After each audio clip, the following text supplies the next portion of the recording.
ಮಂಗಳೂರು ರಕ್ತ ಚರಿತ್ರೆ ಒಂದು ರೀತಿ ಕಡಿವಾಣ ಹಾಕೋದು ಯಾವಾಗ ಎನ್ನುವ ಪ್ರಶ್ನೆ ಎದುರಾಗ್ತಾ ಇದೆ. ಸುಹಾಸ್ ಶೆಟ್ಟಿ ಕೊಲೆಯ ಬೆನ್ನಲ್ಲೇ ಮತ್ತೋರ್ವನಿಗೆ ಬೆದರಿಕೆ ಒಡ್ಡಲಾಗಿದೆ. ಮುಂದಿನ ಟಾರ್ಗೆಟ್ ಶರಣ್ ಪಂಪ್ವೇಲ್ ಅಂತ ಹೇಳಿ ಪೋಸ್ಟ್ ಹಾಕಿದ್ದಾರೆ.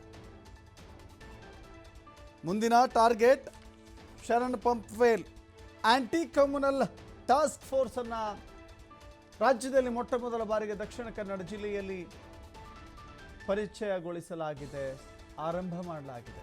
ಆಂಟಿ ಕಮ್ಯುನಲ್ ಟಾಸ್ಕ್ ಫೋರ್ಸ್ ಇದ್ರೂ ಕೂಡ ಆಂಟಿ ಕಮ್ಯುನಲ್ ಟಾಸ್ಕ್ ಫೋರ್ಸ್ ಇದ್ರೂ ಕೂಡ ಡೋಂಟ್ ಕೇರ್ ಅಂತ ಹೇಳ್ತಾ ಇದ್ದಾರೆ. ಪ್ರಚೋದನೆ ನೀಡುವಂಥ ಪೋಸ್ಟ್ಗಳನ್ನು, ಕಮೆಂಟ್ಗಳನ್ನು ಹಾಕ್ತಾ ಇದ್ದಾರೆ. ಬಹಿರಂಗವಾಗಿ ಹಿಂದೂ ಮುಖಂಡನಿಗೆ ಜೀವ ಬೆದರಿಕೆಯನ್ನು ಒಡ್ಡಲಾಗಿದೆ.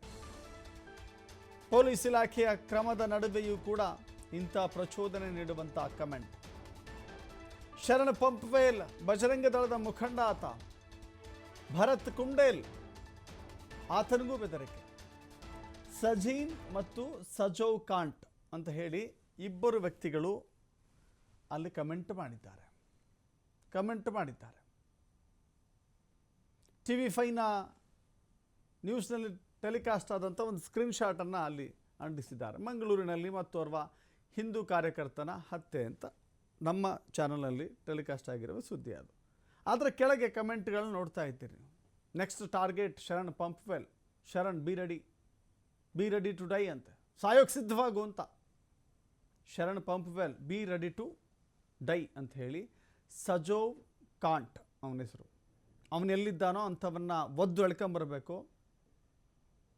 ಅವನನ್ನು ಪರಪ್ಪನ ಅಗ್ರಹಾರಕ್ಕೆ ಅಥವಾ ಮಂಗಳೂರಿನ ಜೈಲಿಗೆ ಕಳಿಸ್ಬೇಕು.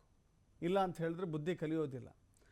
ಆಂಟಿ ಕಮ್ಯುನಲ್ ಟಾಸ್ಕ್ ಫೋರ್ಸ್ ಇಂಥ ಘಟನೆಗಳನ್ನು, ಇಂಥ ಕಮೆಂಟ್ಗಳನ್ನು, ಇಂಥ ಪ್ರಚೋದನೆ ನೀಡುವಂಥ ಸಣ್ಣ ಸಣ್ಣ ಸಣ್ಣ ಅಂಶಗಳನ್ನು ಕೂಡ ಕಲೆ ಹಾಕಬೇಕು.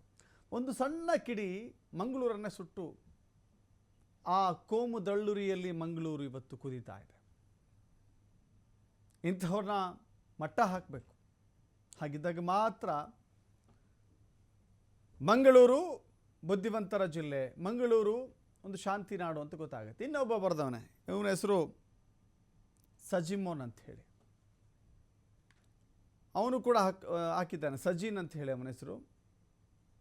ನೆಕ್ಸ್ಟ್ ಟಾರ್ಗೆಟ್ ಭರತ್ ಕುಂಡೇಲ್, ಇವ ಅಲ್ಲ ಅಂತ ಹಾಕಿದ್ದಾನೆ. ನೋಡಿ, ಹೀಗೆ ಬಹಿರಂಗವಾಗಿ ನೆಕ್ಸ್ಟ್ ಯಾರನ್ನ ಕೊಲೆ ಮಾಡಲಾಗತ್ತೆ ದಕ್ಷಿಣ ಕನ್ನಡ ಜಿಲ್ಲೆಯಲ್ಲಿ ಅನ್ನೋದನ್ನು ಬಹಿರಂಗವಾಗಿ ಹೇಳ್ತಾರೆ.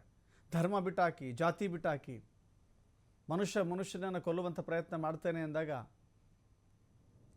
ಕೊಲೆ ಮಾಡುವ ಹಂತಕ್ಕೆ ಹೋಗ್ತೇನೆ ಅಂದಾಗ ಇದು ಬೇರೆಯವರಿಗೆ ಪ್ರಚೋದನೆ ಆಗುತ್ತೆ, ಮತ್ತಿನ್ನೇನೋ ಅವಘಡಕ್ಕೆ ಕಾರಣ ಆಗುತ್ತೆ. ಇಂಥವ್ರನ್ನ ಒದ್ದು ಒಳಗೆ ಹಾಕಬೇಕು. ಇಲ್ಲವಾದರೆ ಮಂಗಳೂರಿನಲ್ಲಿ ಶಾಂತಿ ಅನ್ನೋದು ಕನಸಾಗುತ್ತೆ.